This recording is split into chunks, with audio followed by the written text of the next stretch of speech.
certificado libre de la enfermedad, pero en ciertos estados han perdido esa certificación porque se ha determinado que los ciervos de cola blanca tienen tuberculosis en algunos estados. Ahorita los matan a todos.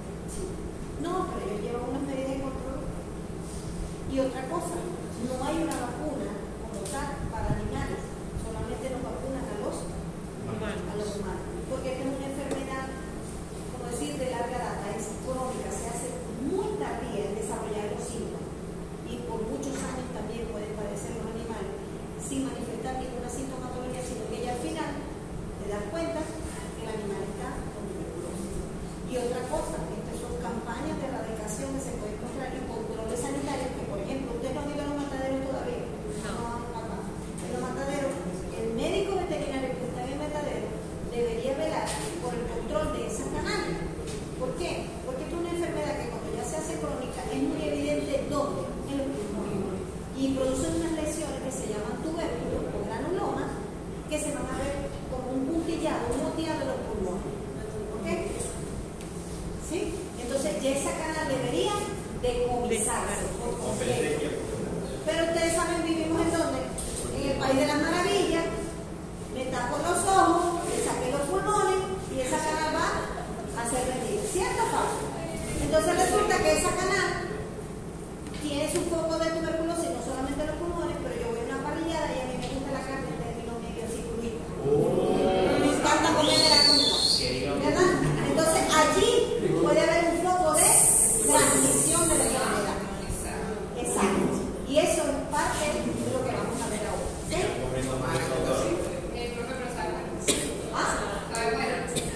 Yo todo lo que he cocinado es bien cocinado y lo que es crudo lo como crudo y sin embargo lo lavo. Las verduras las lavo yo. Imagínate, pero tiene que ser plano. Lo que pasa es que hay gente que le gusta que sea rosada, por lo menos a mí no, pero nunca medio. Es que no solamente la tuberculosis, ustedes vieron toxoplasma. En vivo, ¿cómo? Usted no ha visto toxoplasmosis. El gato y también en carne cruda. Mal cocida. Bien, volvemos aquí, no nos perdemos. Ok, sinonimia, ¿cómo le llamamos? Escrófula, tisis, consunción y enfermedad perlada. ¿Por qué? Porque miren cómo se ven los pulmones. Parece que tuvieran perlitas en el parénquima. Esto es un pulmón de una canal.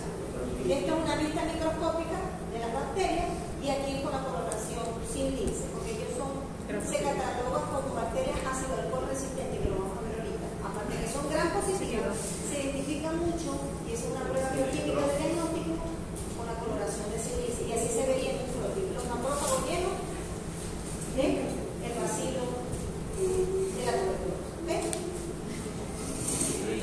Definición. ¿Alguien que tenía por acá? Bien. Enfermedad infectocontagiosa crónica debilitante, caracterizada por desarrollar lesiones de tipo granulomatosa, se conoce como tubérculos, causada por bacilos, ácido alcohol resistente, micobacterium, MFOMIS, gram positivo, afecta prácticamente todas las especies de vertebrados, vía de carácter zoonótico, distribuye por vía aerógena, pulmones, vía linfática hematógena, se disemina a otro órgano, vía digestiva, lactancia de cerebro. Que es aquí una estrellita. ¿Ok? Si yo le pongo el examen, defíname lo que es tuberculosis, por lo menos tiene que ponerme esto, que es un tipo de lesiones tipo granulomatosa. Ya vamos a ver por qué se produce esos tubérculos. ¿Ok? Y lo otro que es, hay un género que se llama, un grupo de bacterias, el micobacterium, que se llama grupo de bacterias micobacterium tuberculosos y otro grupo de micobacterium no tuberculosos. Eso lo vamos a ver ahora. Y dentro de las micobacterias tuberculosas está el género Mycobacterium bovis, que es el que es responsable de producir la tuberculosis en los bovinos. ¿Okay? Eso sí, todo animal vertebrado puede padecer de tuberculosis. Todo animal vertebrado. Silvestre, acuático, focas, mozas, hurones, lo que hacen los castores, los lobitos, los zorritos. Todo animal vertebrado tiene la capacidad, probablemente puede padecer de una enfermedad. Eso se quiere. Perfecto, me corregiste la palabra que no lo dice. Hay un grupo que es el complejo Mycobacterium tuberculosis y el complejo no tuberculosis, ¿ok? Del orden de las micobacteriales, familia Mycobacteriaceae, género Mycobacterium. Y dentro del grupo de las Mycobacterium tuberculosis están todas ellas. Mycobacterium tuberculosis afecta principalmente al hombre, el bovi afecta al bovino, el bovi BCG, el Mycobacterium caprae, todos ellos. Estos componen el grupo de los Mycobacterium tuberculosis. Y de los no tuberculosos tenemos los Mycobacterium avium, la subespecie paratuberculosis, que es de la que vamos a ver ahora más o menos, ahora con la paratuberculosis. Tenemos la Mycobacterium ultracelulares, etcétera, ¿ok? Aquí nos interesa o vamos a estudiar sobre todo el complejo Mycobacterium tuberculosis con esta señorita que está acá, que produce, que le afecta a los bovinos, ¿ok? Y a otros grandes rumiantes, díganme. ¿Por qué mismo? ¿Cómo? ¿Por qué Mycobacterium? O sea, el prefiero mismo. Así lo determinaron. Me imagino que son todas las características y los estudios taxonómicos que lo llamaron Mycobacterium. ¿Okay? No es Mycoplasma, es Mycobacterium. Quizás por unas características muy parecidas o similares a lo que es un Mycoplasma, pero no es Mycoplasma, quizás lo determinaron así, Mycobacterium. Ya esos son por reorganización, estudios taxonómicos, díganme. Perfecto, que el último que está terminado, Mycobacterium leprae. Leprae. Lepra. Probablemente. Etiología, fíjense. Volviendo al grupo de los Mycobacterium tuberculosos, vamos a hablar del tuberculoso, puede afectar también a humanos y por ende a los primates, ocasionalmente perros, cerdos, bovinos y aves. Y el Mycobacterium bovi se afecta a todos esos vertebrados de sangre caliente, especialmente rumiantes, grandes rumiantes y humanos también. Este es el que posiblemente nos produzca la zoonosis en humanos. Y este sí es humano. Recuerden que aquí en Latinoamérica la enfermedad de tuberculosis no está erradicada y en nuestro estado medio. Tenemos a nuestros hermanos yupas y varios aquí en Machique y ellos son un foco infeccioso perenne de tuberculosis. Sí, señor. Y por malas políticas y campañas de sanidad, esa gente no ha logrado erradicar. Cuando yo era visitador y visitaba justamente Machique la villa, yo iba a una doctora que hacía solamente clínica de tuberculosis y daba grima ver todo ese poco de indígenas full de tuberculosis desde chiquitico hasta acá. Y resulta que los tenemos aquí en la UNA sin ninguna buenas condiciones sanitarias para empezar. O sea que aquí hay un foco perenne de tuberculosis. ¿Okay? También tenemos, como hablamos ahorita, del complejo de Mycobacterium avium, que son las del grupo no tuberculosis, y afecta también, fíjense, a rumiantes, a aves, a cerdos, carnívoros. Este Mycobacterium bovi no se reporta mucho que afecte a aves. Quizás dicen que las aves son resistentes a este tipo de Mycobacterium, pero si hay un Mycobacterium avium que les puede afectar. ¿Okay? Aquí volvemos a hablar de la distribución mundial. Fíjense, en Venezuela, en el sur del lago, no, aquí también en Machique tenemos bastantes focos de tuberculosis. Factores de riesgo: la alta densidad de población, ahí me estoy hablando, me refiero a los animales, que los tengamos en hacinamiento, ¿okay? Y que alrededor de ellos haya presencia de animales silvestres que pueden también ser portadores de esa enfermedad. Transmisión principalmente por vía aeróbica, ¿ok? Algún esputo, alguna tos, y si los animales están sumamente concentrados, puede haber la transmisión por vía aeróbica. Pero también puede haber la vía oral, por la ingestión de qué? De alimentos, de leche contaminada, leche mastítica, ¿ok? Y el becerrito puede ir, o uno mismo, estoy ordeñando la vaca y me tomo la leche ¿verdad? Eso se puede ver en muchos casos. Y se cree que esa es la principal fuente de transmisión en los humanos. Consumo de alimentos. Y eso te da que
roto, ¿ok? O canal, se rompe la canaleta infectada, me corté, resulta que el pulmón tiene lesiones granulomatosas y quizás me puse en contacto, puedo padecer, se puede transmitir la enfermedad. Y también se ha reportado de persona a persona, ¿ok? Eso ya no se ve mucho acá, pero sí sobre todo las personas inmunosuprimidas, aquellas personas que sufren de SIDA, ¿ok? Pueden estar más propensas o más sensibles a padecer este tipo de enfermedades. Esto es un pulmón, fíjense, esto es una placa radiográfica y el pulmón de la persona también se ve tal cual como el pulmón de un bovino, fíjense, apuntilladito, el lado bien definido. Aquí les puse la estrellita porque para que sepan cómo ese micoplasma bovis puede ser la transmisión al humano por estas 4 vías y de persona a persona por la parte de que son inmunosuprimidos. ¿Okay? Recuerden que las personas con SIDA puede ser inmunosupresión, primero manifiestan son síntomas de tipo respiratorio. ¿Okay? Esta es la forma de cómo se elimina, por ejemplo, por vía respiratoria, inhalaciones, goteos, estornudos, el bovis y el tuberculosis. Por la leche el bovis, por la orina el bovis, por el semen el bovis, por las heces el bovis, el labio para la tuberculosis, por descargas vaginales, por esputo y no con nasal italiana. Entonces, si todas esas vías de eliminación caen en esa agua, en esos alimentos, en esa leche que acabamos de ordeñar, y ustedes no con las medidas de bioseguridad adecuadas, podemos ser ente de transmisión y de padecer una tuberculosis. ¿Okay? Características morfológicas. Aquí sí les voy a explicar. Fíjense que les puse que son gran positivos, pero son bacillus ácido alcohol resistentes. ¿Por qué? Porque esta es una coloración que dice acá. Esta es la coloración de Sil-Nielsen, donde ellos, más que todo por esa cápsula, esa pared celular que tienen, ¿okay? Que les permite resistir la decoloración con un alcohol y luego una tinción con el carbonfusina. Eso es por la pared, por la estructura de su pared. ¿Qué tiene esa pared? Uranil dipéptido, ácido glicólico, ¿ok? Constituyentes de su pared. Y eso es lo que lo hace a ellos resistente a desinfectantes y a condiciones ambientales. De allí que pueden vivir de 1 o 4 años en carcasas, en suelo húmedo, y hasta 150 días en ese seca medio. Naguará, como dicen los cuadros. ¿Ok? Aquí, esta es la coloración Sil-Nielsen, y estos son bacilos de micobacterias dentro de los macrófagos. ¿Okay? Eso ahora vamos a ver la patogenia, no se asusten, ya lo vamos a ver. Okay. Principalmente, los determinantes de la patogenosidad de micobacterias vienen dados por la constitución de su pared. Y esa pared le permite impermeabilidad a las funciones, colorantes como yo, resistencia a antibióticos, resistencia a la destrucción por compuestos ácidos, resistencia a la lisis osmótica, resistencia a la oxidación letal y supervivencia dentro de los macrófagos. Y eso va a replicar dentro de los macrófagos de los alvéolos pulmonares y de los linfonodos que estén alrededor. ¿Okay? Está la resistencia que evita su destrucción, permanece, hace su lesión allí, revienta el macrófago, va para otro macrófago y así sucesivamente. ¿Okay? Bien, y este es el principal que se llama determinante de patogenosidad, el factor cordón. ¿Por qué? Porque ellos dentro del macrófago tienen la capacidad de como alinearse, ¿ok? En filitas, ¿ok? A manera de un cordón. Y eso se le llama factor cordón. Microscópicamente viendo, esto es un macrófago y dentro tiene esa serie de bacilos que están alineados y van formando como un cordón. Es el principal factor de patogenicidad. Lo puse aquí en rojo. Se alinean en paralelo y forman como una cordón. ¿Qué les permite eso? ¿Qué es?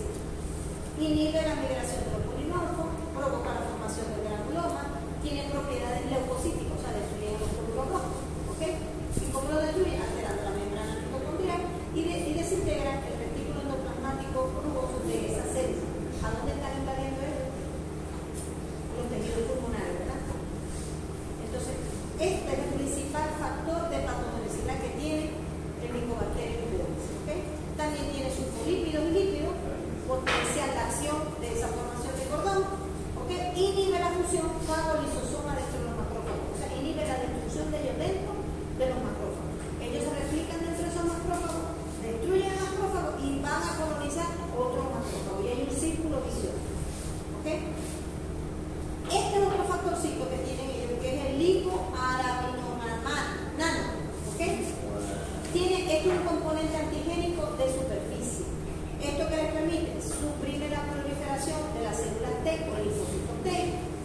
¿ok? Que el antes de erradicar el libro de oxígeno, o sea, no se puede destruir por una oxidación e impide la activación macrófaga, ¿ok? Pero lo principal, vuelvo y les repito, que el determinante de patogenicidad principal es el factor cordón. Si yo le pregunto qué es el factor cordón, que los bacilos dentro de los macrófagos se alinean en paralelo a manera de cordón, ¿ok? Y eso es lo que va a provocar la formación en un futuro de los granulomas, que son después esas formaciones como perladas, sobre todo en los intestinos, en los pulmones. Pero no quiere decir, puede haber otro tipo de tuberculosis, ¿ok? Porque también la bacteria puede migrar y puede haber tuberculosis digestiva, ¿ok? Aquí vemos, fíjense, estos macrófagos y todos estos son bacilitos formados como alineados paralelos, ¿ok? Y forman el factor cordón, ¿ok? Patogénesis.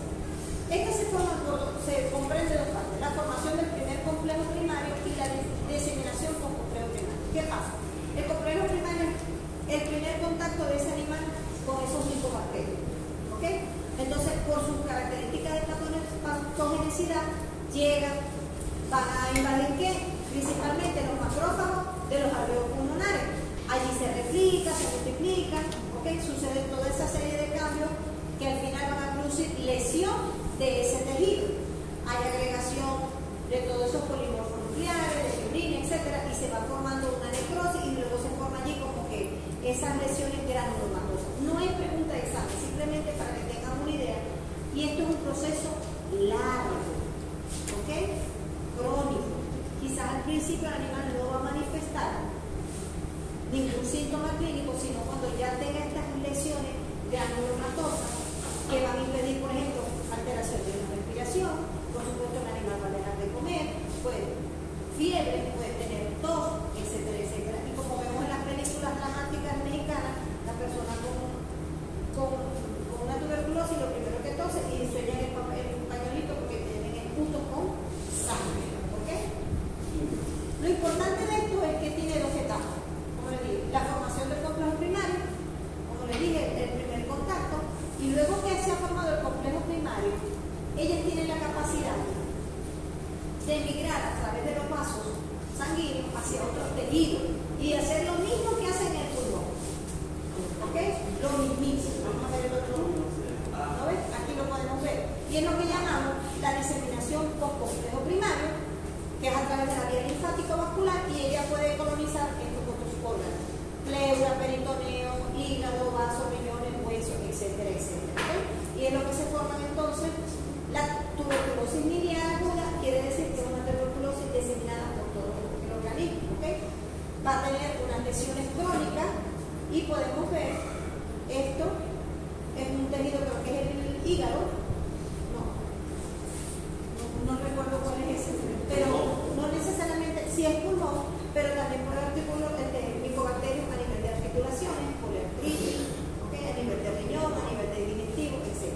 Lo importante de esto, como les digo, es que tiene como dos etapas. Y esta segunda etapa, esta diseminación por complejo primario, también puede volver a migrar a los macrófagos pulmonares y volver a hacer más lesiones donde no queden, ¿okay? Donde ellos se migran, ¿sí? Pero lo importante de esto es, como les digo, principalmente es a nivel del complejo primario en los macrófagos alveolares y diseminación por complejo primario en otros órganos. Así de sencillo, ¿ok? Y fíjense que también invade tóxilas faringias, nódulos linfáticos faringios, mesentéricos, en tóxilas y en el intestino. O sea, puede haber una tuberculosis tipo digestivo o intestinal. Sintomatología clínica no la vemos desde un principio porque es una de muy larga data, ¿ok? Puede pasar años, pero si vemos el animal con una pérdida de peso progresiva, letargia, debilidad, anorexia, la fiebre fluctuante, entonces ya podemos ver estos tipos de tuberculosis: la respiratoria, tos húmeda, disnea, estertores húmedos, sonidos timpánicos, ruidos pulmonares que nos indican que hay una bronconeumonía. Tenemos la tuberculosis digestiva, diarrea intermitente, constipación, disfagia. ¿Saben lo que es disfagia, verdad? Ok. Respiración ruidosa, metritis tuberculosa, o sea que puede afectar a la célula a nivel de sus aparatos reproductivos. Y si hace esos daños a nivel de tejido pulmonar, a nivel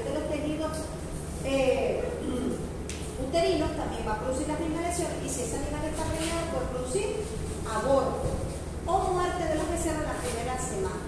¿Ok? Y también puede haber una mastitis subclínica de carácter crónico y se va a ver el endurecimiento o hipertrofia de esa mujer. ¿Ok? Entonces esto sería como decir la sintomatología clínica según estos tipos de tuberculosis, sobre todo respiratoria y digestiva. Y en la senda puede haber gastritis y puede haber también una mastitis subclínica de larga data crónica. El diagnóstico clínico es muy difícil porque el animal no manifiesta. Cuando uno ausculta unos maltesos, hay similares, puede haber ruido respiratorio de acuerdo a las lesiones que tenga y a la data que tenga ese animal ya con ese proceso infeccioso. Entonces fíjense, por la clínica es muy difícil, fíjense, me estoy colocando acá. Normalmente hay una prueba que muchos la conocen, a los que la manejan acá, y es la prueba que lleva el control, el programa oficial de Venezuela, lo llevan a través de la prueba de la PPD o de la tuberculina. ¿Algunos que están en campo han hecho esta prueba? Sí. No, las he visto. ¿Las han visto? Ajá. Normalmente la prueba de la tuberculina es un extracto purificado, ¿verdad? Proteico del Mycoplasma del Mycobacterium bovis, y eso es una prueba que se aplica intradérmica en la zona, en la extremidad del rabito. Al final se levanta y en los pliegues ahí se coloca como una inyección como de, ¿cómo se llama? Para la insulina, se coloca 0.01 ml y esperamos ver una reacción antígeno-anticuerpo que se lee más o menos a las 72 horas. ¿Ok? Hay otro tipo de prueba, pero aquí vamos a detenernos en esta porque es la que tenemos acá en Venezuela. O sea, es una prueba de tipo inmunológica. ¿Ok? Fíjense, aquí le puse una estrellita. Es la prueba oficial. ¿Ok? Se basa en la respuesta inmune del animal a ese APPD. ¿Ok?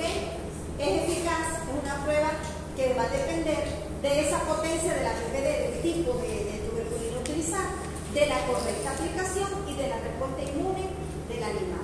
¿Ok? Es una prueba que tiene alta sensibilidad, un 95%, y una especificidad del 98%.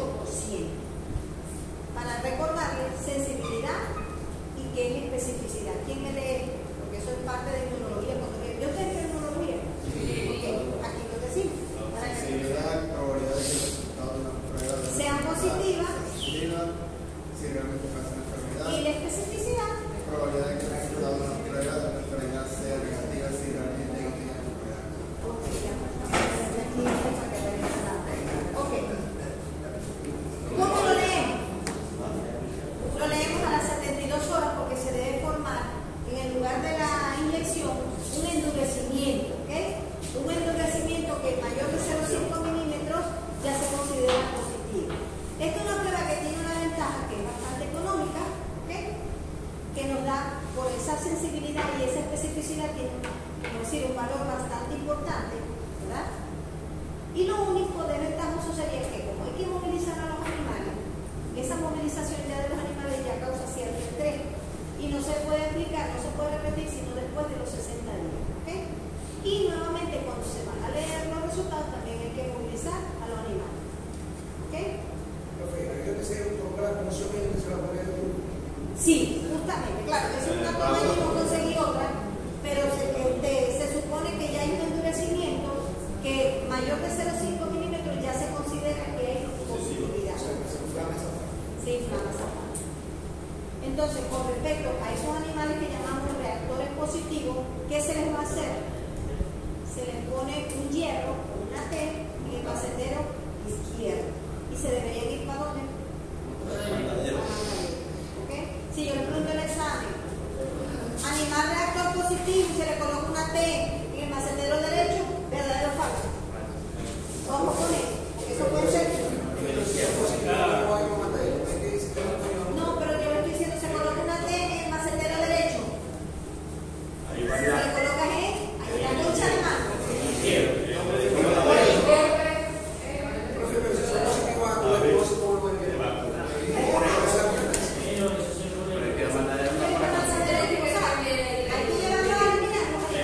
Aquí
fierro o hierro, la letra T, en el macetero izquierdo. ¿Ok?